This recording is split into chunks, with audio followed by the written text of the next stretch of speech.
बरखा entertainment showbiz की दुनिया। अस्सलाम वालेकुम व्यूअर्स, मैं हूँ गज़ल शाह और आप देख रहे हैं बरखा टीवी। इस वक्त मौजूद है महफिल थिएटर में।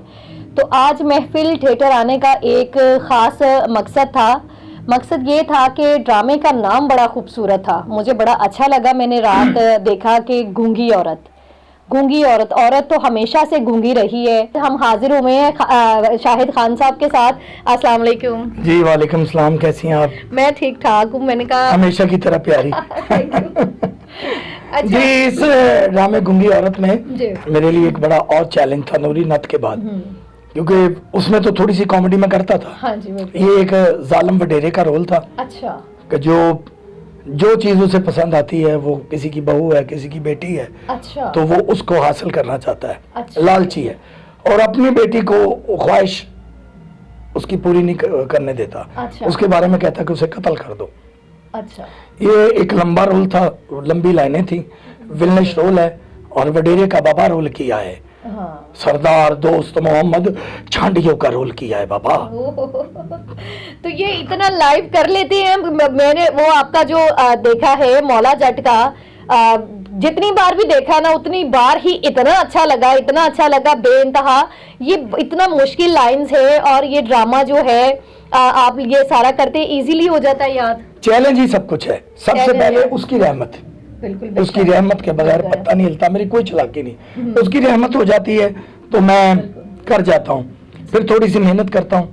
ये रोल उससे भी मुश्किल था, क्योंकि एक तो मेरी उर्दू, अभी वो उर्दू था, उर्दू जुबान, हाँ, उसको हमारी चेंज किया। हमारा पंजाबी मातृ जुबान, माँ बोली पंजाबी है जी। उर्दू था जी। फिर वेरिएशन था जी।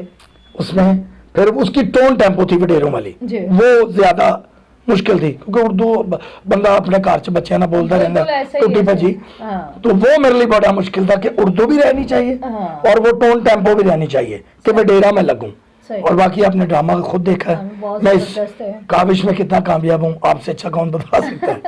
तो व्यूअर्स, इतना अच्छा ड्रामा था, अब लोगों ने थिएटर की तरफ आना छोड़ दिया था, खास करके फैमिलीज ने।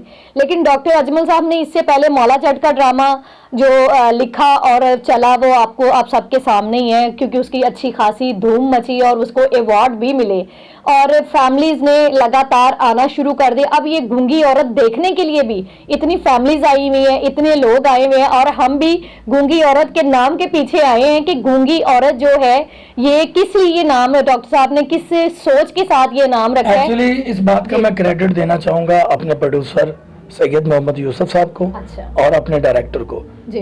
वो चाह रहे हैं कि ड्रामा वो आ जाए जी। जो हुआ करता था, शर्तिया मिठे, सोए लाल, बर्गर फैमिली, जो अब अपनी फैमिली के सामने कुछ नाम नेहाद एक्टरों ने, नाम नेहाद प्रोड्यूसरों ने आके इसमें गन डाल दिया था। और देखिए हमने 2 काविशें की हैं, काफी देर से कर रहे थे, लेकिन ध्यान इन 2 ड्रामों पे पड़ा है, मौला जट और गूंगी औरत पे। आप देख लें कि वर्किंग डे है और शो देख लें, पैक है। आपका कैमरा तो नहीं ना झूठ बोलेगा, आप अंदर कैमरा लेके जाएं, पैकम पैक शो है। बिल्कुल, हमारी रिकॉर्डिंग अंदर हो रही है, यहाँ पे भी हो रही, वहाँ पे भी हो रही है। और ये इस बात का मुंह बोलता सबूत है कि आप अच्छी चीज, अच्छा काम किसी वक्त भी करें, किसी भी माहौल में, किसी भी मौसम में करें, लोग देखने के लिए आते हैं। जी, इस वक्त हमारे साथ रजी खान हैं, इनसे पूछते हैं कि इनका कैरेक्टर क्या है गूंगी औरत में। जी रजी, अस्सलाम वालेकुम। जी वालेकुम सलाम। गजल जी कैसी हैं आप? ठीक है, अल्हम्दुलिल्लाह ठीक ठाक। ये बड़ा अच्छा किया आपने कि आप लोगों ने अपने चैनल्स के लिए भी यहाँ पे आके इसको रिकॉर्ड किया कि पब्लिक को पता चले कि कहाँ पे क्या चल रहा है। बिल्कुल ऐसे। वैसे भी जितने भी व्यूअर्स इस वक्त देख रहे हैं, ये गजल शाह जी के चैनल को सब्सक्राइब कर लें, लाइक कर लें। यहाँ पे एक्टर्स स्टेज पे क्या करते हैं और बैक स्टेज क्या क्या करते हैं, सब कुछ आपको मिलेगा और भी बहुत सी एक्टिविटी होंगी। और अब बात करते हैं अपने ड्रामे की, जो इस वक्त महफिल थिएटर में चल रहा है, गूंगी औरत। गूंगी औरत गूंगी औरत एक बहुत खूबसूरत मैसेज है।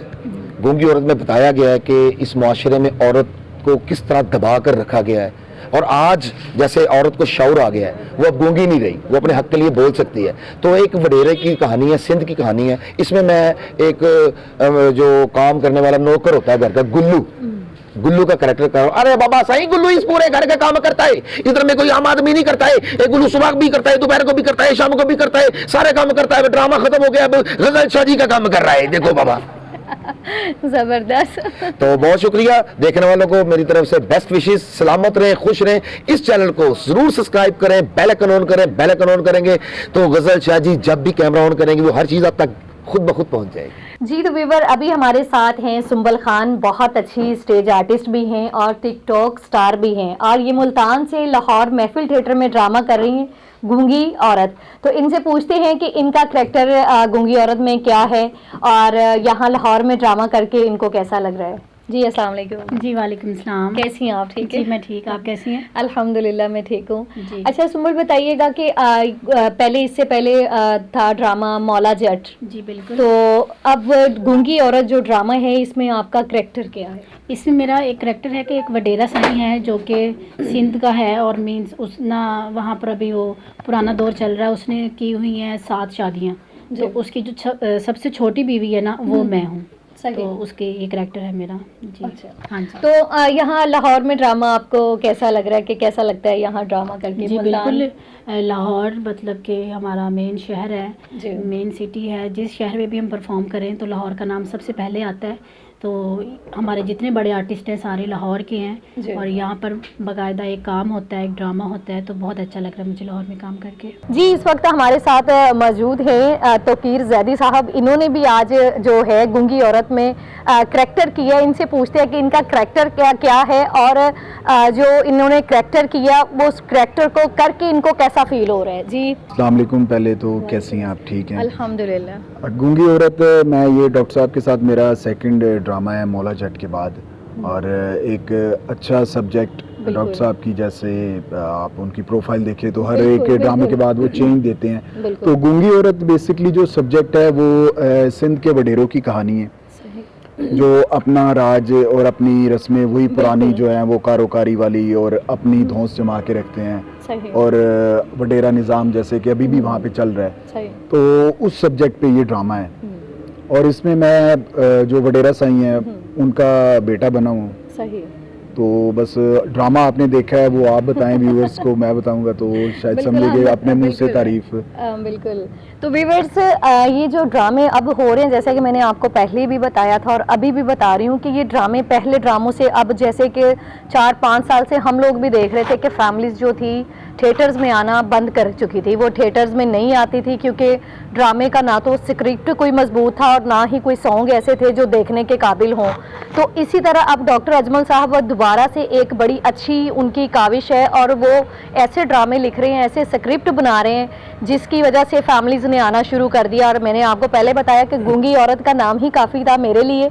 अब मैं इसलिए यहाँ आई, अभी डॉक्टर साहब से भी बात करेंगे और उनसे पूछेंगे कि ये क्या सोच के उन्होंने गूंगी औरत नाम रखा था। चलिए बढ़ते हैं डॉक्टर साहब की तरफ। थैंक जी। तो व्यूअर, इस वक्त फाइनली जो हैं डॉक्टर अजमल साहब हमारे साथ मौजूद हैं और फ्री हो गए हैं। तो अब मेन जो बात थी मेरी कि गूंगी औरत ड्रामा इन्होंने क्या सोच के लिखा, ये तो डॉक्टर साहब ही बता सकते हैं बेहतर। तो अस्सलाम वालेकुम। वालेकुम अस्सलाम। क्या हाल है गज़ल, आप ठीक है? जी अल्लाह का शुक्र, मैं ठीक ठाक हूँ। डॉक्टर साहब, आपका जो गूंगी औरत आपने नाम रखा है ना, ये नाम आज फिर खींच के ले आया हमें। गूंगी औरत जो है वो कुछ औरतें जो हैं वो उनको खींच कर ले आया है ये नाम। बिल्कुल, फैमिलीज आई हैं, ख़वातीन आई हैं, हमारी माएँ बहनें आई हैं जी। सब ये देखने के लिए आए हैं, मर्द हजरात भी, कि ये गूंगी औरत क्या है। हाँ। लोगों के जहन में ये था कि वो गूंगी लड़की होगी। हाँ। और वो गूंगी का बड़ा अच्छा रोल कर रही होगी। हाँ हाँ बिल्कुल, मैंने भी यही सोचा था। तो ऐसा हरगिज़ नहीं है। अब आपने कुछ देर बैठकर ड्रामा देखा भी है। बिल्कुल ऐसे ही है। तो गूंगी औरत का मकसद ये है कि हमारा जो पाकिस्तान है प्यारा मुल्क, हमारी मशरकी रिवायात जो हैं, मशरकी रिवायात के मुताबिक औरत जो है वो मशरकी औरत है, बिल्कुल वो बड़ा सोच समझ के ज़बान खोलती है। हाँ जी बिल्कुल। इस हद तक के हमारे वडेरे सरदार, चौधरी और बड़े बड़े जागीरदार जो हैं, उन्होंने अपनी अपनी जागीरों में, अपनी अपनी गोठों में, अपने अपने इलाकों में अपने कवायद व ज़वाबित और कानून बनाए हुए हैं। और वो कानून इस हद तक बनाए हुए हैं कि जिसकी बहू बेटी पसंद आ गई, बहन बेटी, तो उसको अपने हरम में दाखिल कर लिया, उससे निकाह कर लिया, या उसको अपनी महबूबाओं की लिस्ट में शामिल कर लिया। और उनका रोब दबदबा इतना ज़्यादा होता है उन सरदारों का और उनके जुल्म और सितम की इतनी बड़ी बड़ी मिसालें कायम हैं कि उनके सामने उनके इलाकों के मर्द नहीं बोल सकते तो औरत बेचारी क्या बोलेगी। इसलिए ड्रामे का नाम गूंगी औरत रखा गया है। और उसमें दिखाया यह गया है कि जिस औरत पर कोई सरमायादार जागीरदार की नज़र पड़ जाए और वो औरत लड़की उसको पसंद आ जाए तो लड़की के भाई माँ बाप भी मजबूर हो जाते हैं उनका कहना मानने के लिए कि अगला चाहे 80 साल का बाबा है और लड़की 16 साल की है तो उसने वो ले गया है और वो गूंगी बनी खामोशी से चली गई है। वो उन रिवायात और उन रस्मों की नज़र हो गई है। और ये हमारी पुरानी रस्में बहुत सारे इलाकों में चलती आ रही हैं कि रस्म के मुताबिक कत्ल व गारत कर देना है मगर अपना हुक्म मनवाना है और उसके बदले में औरत को खामोशी से वो हुक्म मानना है। इसलिए इस ड्रामे का नाम गूंगी औरत रखा गया है। बिल्कुल जी। तो व्यूअर्स, आपको पता है जैसे अभी डॉक्टर साहब ने बताया ये बात बिल्कुल सच है। यहाँ पर मैं ये कहना चाहूँगी कि बहुत सारे वाकई ही जो देहात हैं वहाँ पर अगर कोई लड़की या किसी खवातीन ने बगावत करने मतलब कि बोलने की कोशिश की है तो उसको गैरत के नाम पे कत्ल कर दिया जाता है। ये उसको औरत नहीं समझा जाता। औरत मर्दों को वही पसंद होती है जो गूंगी होती है। हाँ, मर्द को गूंगी औरत ही पसंद है, जो बोलती है वो उसे पसंद नहीं आती। अच्छा, ये भी इत्तेफाक है कि मर्द को हमेशा गूंगी औरत पसंद है। हाँ। और वो जो घरों में गूंगी बनकर बैठी हैं जी, बस घर वाली गूंगी औरतें पसंद है, बाहर नहीं पसंद। बाहर फिर वो बाहर बोलने वाली भी ढूंढते हैं वो जो मतलब ऐसे लम्हों में भी बोले कि मर्द की तस्कीन हो सके। हाँ, बिल्कुल। अच्छा, तो यही मैं कह रही हूँ कि ये चीजें मर्द ये चीजें क्यों करते हैं ऐसे? घर की औरत को भी तो जुबान देनी चाहिए ना।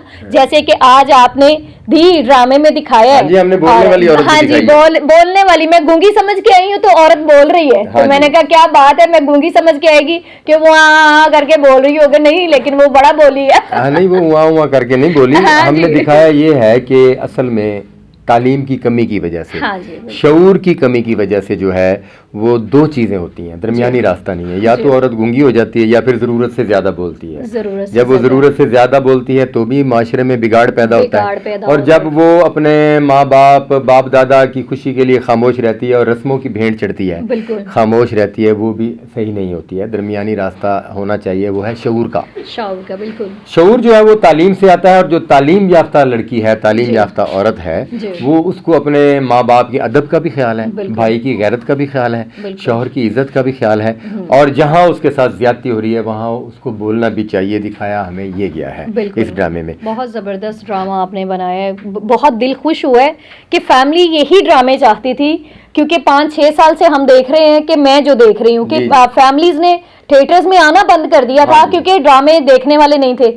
कोई समझ ही नहीं आ रही थी स्क्रिप्ट क्या है। अभी मौला जट इतना सुपर डुपर ड्रामा गया है और अवार्ड भी इतने मिले हैं। यही हम अभी शाहिद खान साहब से बात हो रही थी। अब ये गूंगी औरत नाम ऐसा रखा, पोस्टर बड़ा खूबसूरत बना हुआ था। तो मैंने कहा आज जाके डॉक्टर साहब से पूछती कि ये कैसे आपके माइंड में, ये हमेशा आपने अच्छा वर्क किया है लेकिन अब और थोड़ा चेंज हो गया आज के हिसाब से। जैसे सोशल मीडिया बहुत ज्यादा अवेयरनेस आ चुकी है तो इसी तरह आज की औरत को भी अवेयरनेस का ये मतलब नहीं है कि भी औरत जो है ना वो गूंगी ना रहे और वो बोल पड़े और वो ऐसी बोले कि खामंद के भी हाथ ना आए। और जो औरत अपनी घर से निकलने की नाजायज फायदा उठाती है, अपनी खूबसूरती का गलत फायदा उठाती है, तो मैं ये समझता हूँ कि फिर वो औरत माशरे के लिए बदनुमा दाग बन जाती है। तो ये सारी चीज़ें जो है वो औरत और मर्द के दरमियान है और इन चीज़ों ये सारी समझने की चीज़ें हैं। अगर औरत भी इसको समझ जाती है, मर्द भी इसको समझ जाता है तो माशरे में बिगाड़ पैदा नहीं होता और एक खूबसूरत नस्ल जो है वो परवान चढ़ती है।